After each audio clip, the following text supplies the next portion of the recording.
महाविकास आघाडीचे उमेदवार डॉक्टर प्रशांत पडोळे यांनी भंडारा शहराच्या मेंढा गावातील भृशुंड गणेशाचे दर्शन घेऊन लोकसभा निवडणुकीच्या प्रचाराला सुरुवात केली आहे। तर पहिल्याच दिवशी भंडारा तालुक्यातील जवळपास 32 गावात जाऊन भंडारा गोंदिया लोकसभेत बदल हवा असेल तर काँग्रेस पक्षाच्या पंजा निवडणूक चिन्हाला मतदान करण्याचे आवाहन डॉक्टर प्रशांत पडोळे यांनी मतदारांना केले आहे। यावेळी प्रशांत पडोळे यांनी बांधावर काम करीत असलेल्या शेतकऱ्यांशी आणि गावकऱ्यांशी संवाद साधला।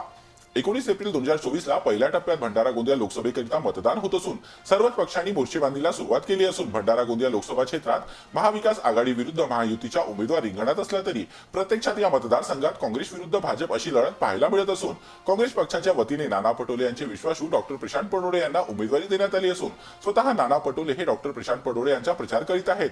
तर काँग्रेस प्रदेशाध्यक्ष नाना पटोले यांनी माझ्यावर दाखवलेल्या विश्वासाला तडे जाऊ देणार नाही।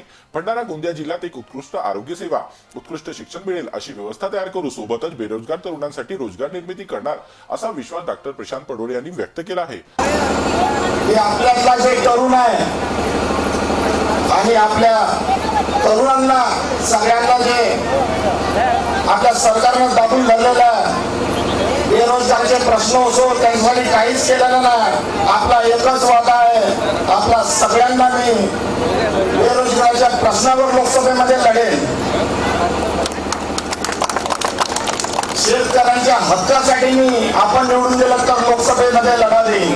तसेच या भंडारा आणि गोंदिया जिल्ह्याच्या विकासात्मक कामाचे जे प्रश्न आहेत त्याच्याने मी इमानदारीने लोकसभेने मांडेन आणि त्याच्यासाठी लढेन आणि येथे आरोग्य, शिक्षण, बेरोजगारी, शेतकरी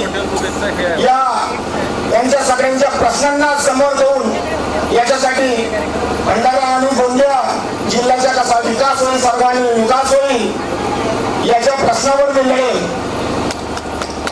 आपण सगळ्यांना मला निवडून दिलं तर मी या सगळ्या गोष्टींना वचनबद्ध राहील एवढंच मी आपल्या सर्वांना वचन देतो। तर यावेळी काँग्रेस प्रदेशाध्यक्ष नाना पटोले म्हणाले की ही निवडणूक माझी किंवा डॉक्टर प्रशांत पडोळे यांची नाही तर जनसामान्य लोकांची निवडणूक आहे।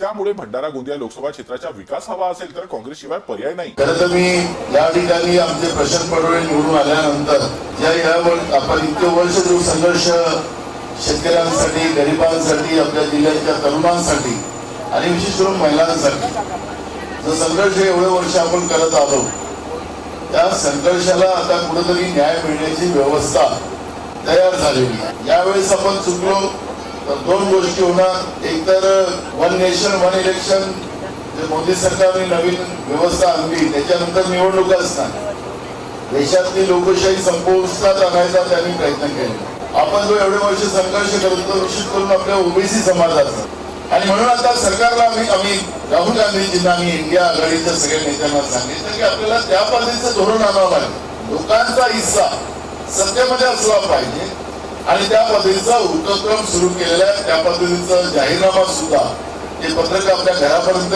सुद्धा येतील। महिलांसाठी ज्या गरीब महिला आहेत त्यांना दरवर्षी 1 लाख रुपये त्यांच्या घरी देण्याचा निर्णय आपलं सरकार आल्यानंतर करायचा ठरलेला आहे। त्याचप्रमाणे आमचे शिकलेले मुलं मुली जे आहेत नोकऱ्या नाही, केंद्र सरकार रोज खाजगीकरण करते, रेल्वे असेल सगळ्या गोष्टी, जसे बेलची गोष्ट निघते तर बेलही आता पूर्ण देशामधलं खाजगीकरण चालू झालं आणि 30 लाख नोकऱ्या ज्या आहेत त्या सगळ्या जागा भरण्याचं काम केंद्र सरकार करेल। त्याचप्रमाणे जे मुलं मुली आमचे शिकलेले आहेत, ग्रॅज्युएट आहेत, पोस्ट ग्रॅज्युएट आहेत, हाताला काम नाही, या सगळ्यांना महिन्याचे 8,500 रुपये त्या मुला मुलींना देण्याचा निर्णय देशामध्ये इंडिया आघाडीचं सरकार करण्यात येईल हे तुम्हाला या ठिकाणी सांगतो।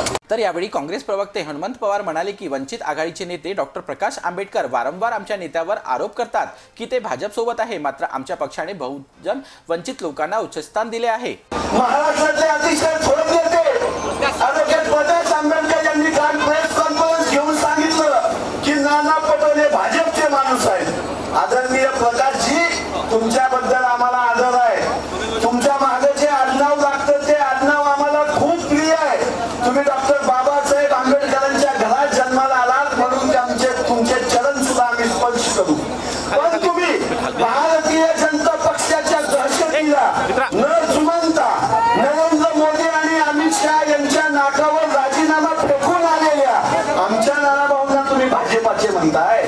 तुम्ही भाजपाचे आहात प्रकाशजी, लोकांना निवडणुकीत पाडण्यासाठी उमेदवार उभे करताय. तुम्ही काँग्रेस, शरद पवार साहेबांची राष्ट्रवादी, उद्धव ठाकरे साहेबांची शिवसेना यांच्या सोबत चर्चेची नाटकं करताय. आणि आमच्या काँग्रेस पक्षाचा राष्ट्रीय अध्यक्ष दलित समाजाचा आहे. आमच्या काँग्रेस पक्षाच्या मुंबई प्रदेशचे अध्यक्ष दलित समाजाचे आहे. महाराष्ट्राचे प्रदेशाध्यक्ष शेतकऱ्याचं कुंड्याचं पोरग म्हणजे नानाभाऊ आहेत. वंचितचे खरं प्रतिनिधी आणि वंचितचा खरा आवाज जर कोण असेल तर राहुल गांधी, मल्लिकार्जुन खरगे यांच्या नेतृत्वाखाली आणि नानाभाऊ पटोले यांच्या नेतृत्वाखाली काँग्रेस पक्ष हा खरा वंचितांचा कैवारी आहे, वंचितांचा आधार आहे आणि वंचितांचा आवाज म्हणजे काँग्रेस पक्ष आहे. त्यामुळे येत्या निवडणुकीत कुठला पक्ष मतदारांना आपल्याकडे आकर्षित करून निवडून येतो हे आता पाहण्यासारखं असेल.